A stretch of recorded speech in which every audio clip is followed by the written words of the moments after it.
IBC Tamil நேயர்களுக்கு அன்பான காலை வணக்கம். இன்று பங்குனி 18 ஏப்ரல் 1 திங்கட்கிழமை. இன்றைய 12 ராசிகளுக்குண்டான பலன்களை பார்க்கலாம்.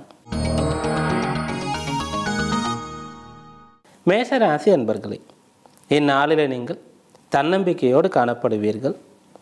ஆகாத காரியங்களையும் கூட சாதிக்கக்கூடிய ஒரு மனோதிடத்தோடு இருப்பீர்கள். பல முறை நீங்கள் முயற்சித்து கிடைக்காத நல் வாய்ப்புகள், செய்து முடிக்க முடியாத நல்ல காரியங்கள், அதையெல்லாம் இன்றைக்கு நீங்கள் சாதிப்பீர்கள். வாய்ப்புகள் கிடைக்க பெறுவீர்கள். குறிப்பாக மனை வாங்குவது, வீடு வாங்குவது, அதே போல் சுய தொழில் தொடங்குவது, இதற்கெல்லாம் உங்களுக்கு உதவிகள் கிடைக்கக்கூடிய நாளாக இந்த நாள் இருக்கின்றது. முயற்சித்தால் பலன் கிடைக்கும். இன்று நீங்கள் வழிபட வேண்டிய தெய்வம் வராகமூர்த்தி. ரிஷபராசி அன்பர்களே, இந்நாளிலே நீங்கள் உங்களுக்கு இருக்கக்கூடிய பிரச்சனைகளை பட்டியலிட்டு அதையெல்லாம் எப்படி தீர்ப்பது, எப்போது தீர்ப்பது, யாருடைய உதவி தேவை, யாருடைய ஒத்துழைப்பு தேவை, இப்படிப்பட்ட விஷயங்களை முடிவு செய்யலாம். பொதுவாக சில சமயத்திலே நாம் நமக்கு நடக்க வேண்டிய நல்ல காரியங்களை பற்றி சிந்திக்கலாம். சில சமயத்திலே நம்முடைய பிரச்சனைகளை தீர்ப்பதை பற்றி சிந்திக்கலாம். அப்படியாக இந்நாளிலே உங்களுடைய கடன் பிரச்சனையோ, உடல் உபாதையோ, குடும்பத்தில் இருக்கக்கூடிய பிரச்சனையோ, வேலையிலே தொழிலிலே இருக்கக்கூடிய பிரச்சனையோ, அதை தீர்ப்பதற்குண்டான முயற்சிகளை மேற்கொள்ளும் பொழுது நல்ல பலனை அடைவீர்கள். இன்று நீங்கள் வழிபட வேண்டிய தெய்வம் லக்ஷ்மி நாராயணர். மிதுன ராசி என்பர்களே, இந்நாளிலே நீங்கள் எந்த அளவிற்கு விட்டு கொடுத்து போகிறீர்களோ, கட்டுப்பாட்டுடன் இருக்கின்றீர்களோ, அந்த அளவிற்கு சாதகமான பலன் கிடைக்கின்றது.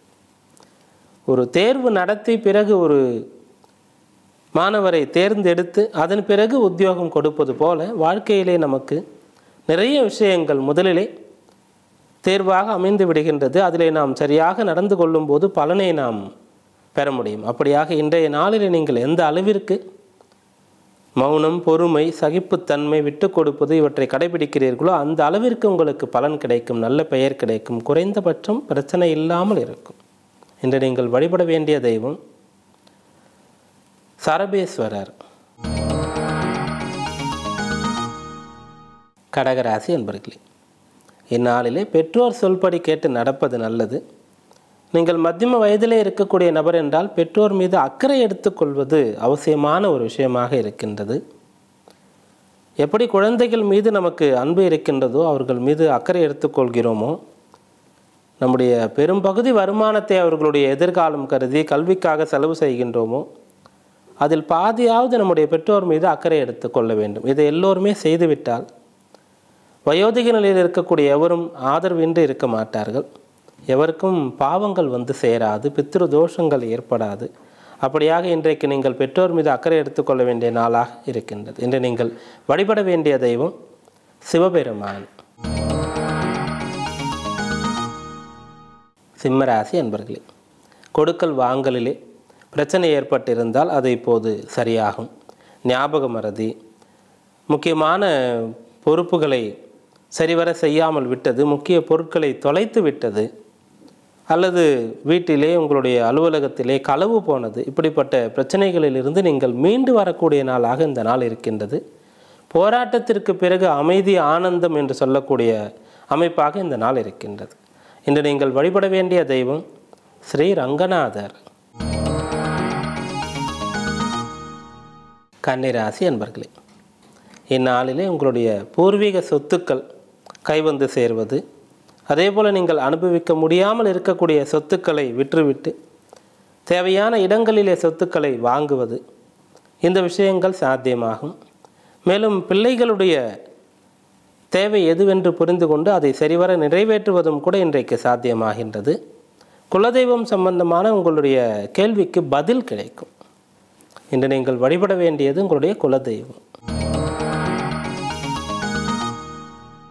துளாராசி அன்பர்களே, குடும்பம், கலத்திரம், இதில் இருக்கக்கூடிய பிரச்சனைகள் இன்றைக்கு தீரும். குடும்பம் என்று சொல்லும்போது ஒருவர் தன்னுடைய பெற்றோர், தன்னுடன் பிறந்தவர்கள், இவை எல்லாவற்றையும் சேர்த்து குடும்பமாக இருக்கக்கூடிய அமைப்பு பெறுகிறார். கலத்திரம் என்று சொல்லும்போது வாழ்க்கை துணை, கலத்திர ஸ்தானம் என்று சொல்லப்படுகின்றது. ஆணுக்கு மனைவி, அதேபோல் பெண்ணுக்கு கணவன். இவர்களுக்கிடையே இருக்கக்கூடிய பிரச்சனைகள், கருத்து வேறுபாடுகள், ஒற்றுமையின்மை இவையெல்லாம் சரியாவதற்குண்டான வாய்ப்பு இன்றைக்கு இருக்கின்றது. சுய பரிசோதனை செய்ய வேண்டும்.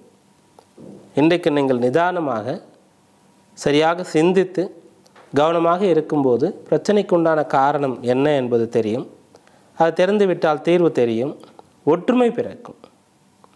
இன்று நீங்கள் வழிபட வேண்டிய தெய்வம் அர்த்தநாரீஸ்வரர். விருச்சிக ராசி அன்பர்களே, போட்டி பந்தயங்களிலே கலந்து கொண்டால் வெற்றி பெறக்கூடிய நாளாக இந்த நாள் இருக்கின்றது. எந்த ஒரு சவாலையும் நீங்கள் இன்றைக்கு துணிந்து ஏற்றுக்கொள்ளலாம். அதாவது உங்களுக்கு தெரிந்த துறையிலே விடப்படக்கூடிய சவாலை ஏற்றுக்கொள்ளலாம். வீண் விதண்டாவாதத்திற்காக அல்லது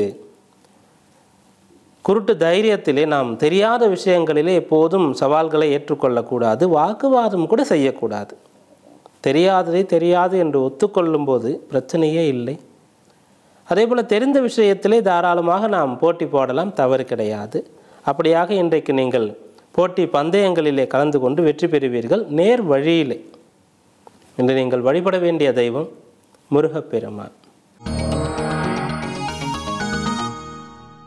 தனுசு ராசி அன்பர்களே, இன்றைய நாளிலே நீங்கள் உங்களுடைய பேச்சின் மூலமாக நல்ல பெயரை எடுப்பீர்கள்.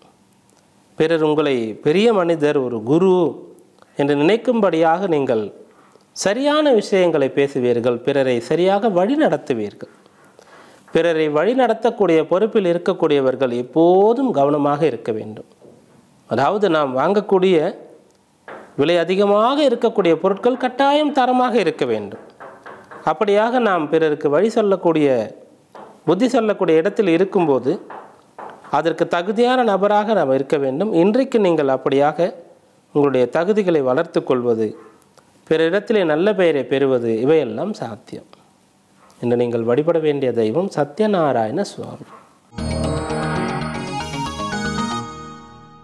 மகர ராசி அன்பர்களே, இந்நாளிலே உங்களுக்கு நம்பிக்கை பிறக்கும்படியான நல்ல சம்பவங்கள் அமையும்.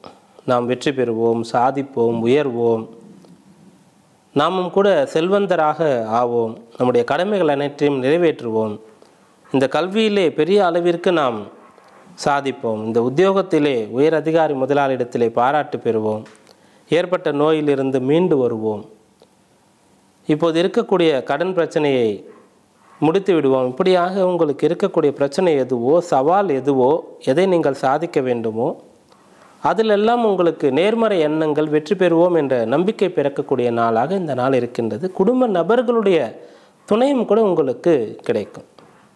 இன்று நீங்கள் வழிபட வேண்டிய தெய்வம் ஐயப்ப சுவாமி.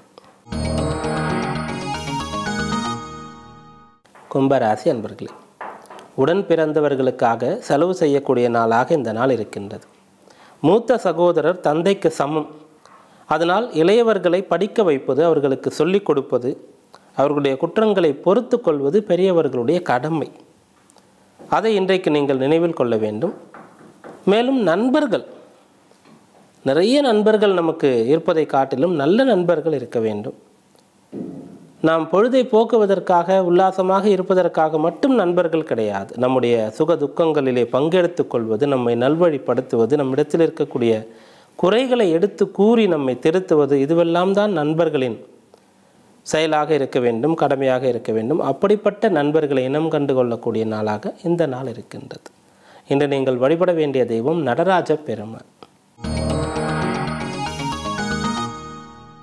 மீனராசி அன்பர்களே, நல்ல வருமானம், நியாயமான செலவு இவை இன்றைக்கு சாத்தியமாகின்றது. அதே போல் குடும்பம், பெற்றோர் இவர்கள் மீது அதிகமான அக்கறை எடுத்துக்கொள்வீர்கள். இதுநாள் வரை குடும்ப பொறுப்புகளை ஏற்காதவர்கள் கூட இப்போது குடும்ப பொறுப்புகளை ஏற்றுக்கொள்ள முன்வருவீர்கள். அதனால் இன்றைக்கு உங்களுக்கு ஒரு திருப்பம் ஏற்படும், மன மாற்றம் ஏற்படும் என்றால் அது மிகையல்ல. இன்று நீங்கள் வழிபட வேண்டிய தெய்வம் ஆஞ்சநேய சுவாமி. இந்த நாள் எல்லோருடைய இன்னல்களும் தீரக்கூடிய இனிமையான நாளாக அமையட்டும். மீண்டும் நாளை சந்திப்போம். நன்றி, வணக்கம்.